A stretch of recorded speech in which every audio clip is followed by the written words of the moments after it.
Muvhango is a South African television soap opera created by veteran journalist Doom Lavu. The show is broadcast on the public television channel, SABC2, and if you can recall, the show went through so many changes on the days it was aired, that I swear that the creators was trying to confuse the audience, so we do not watch it. The show apparently has a daily viewership of 4 million, that is almost the size of the people of Ireland. The first episode was aired on the 7th of April 1997, and it was significant in that the show was the first Chivend language TV drama in South Africa. I do not know what happened, because now the show is filled with Zulus and Sotho people, so you can just say that the show is filled with rainbow people. The reasons for this, I would imagine, was to showcase the different languages and cultures in South Africa, and try to make the shows diverse to showcase the different cultures in South Africa. Sure, Isibaya has a majority Zulu cast and that is fine, but a show attempts to represent a subset of a tribe that was obscure is pushing it, but whatever.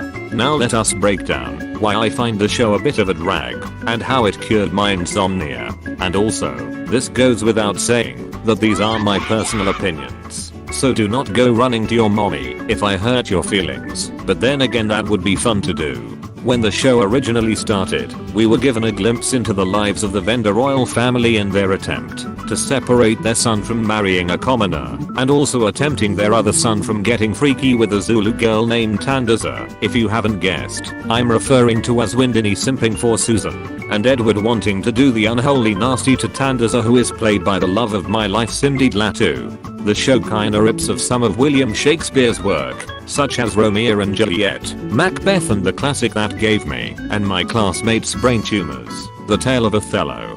Don't ask me how the show rips off these plays, I just want to sound intelligent. I loved the simplicity of the show, and also the show introduced concepts that expanded the mythos of the show's universe, that it honestly kept people watching and intrigued. From all the magic, the Game of Thrones, the feud between the Makonas and the Makwivo royal family, and who can forget the legendary Doris with her iconic line "but you must never."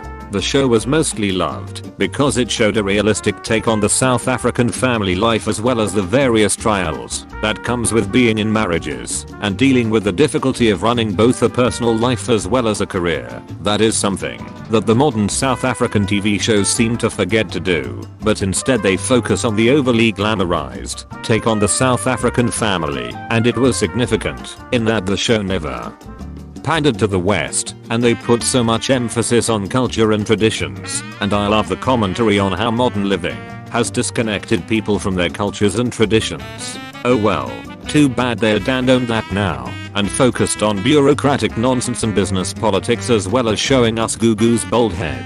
I mean seriously, the show is called Muvhango, a word that literally means family, but some of these characters do not even seem to like each other. Speaking about characters, as I end of the video, I need to make it clear that I do not hate this show, I just find it boring and uninspiring.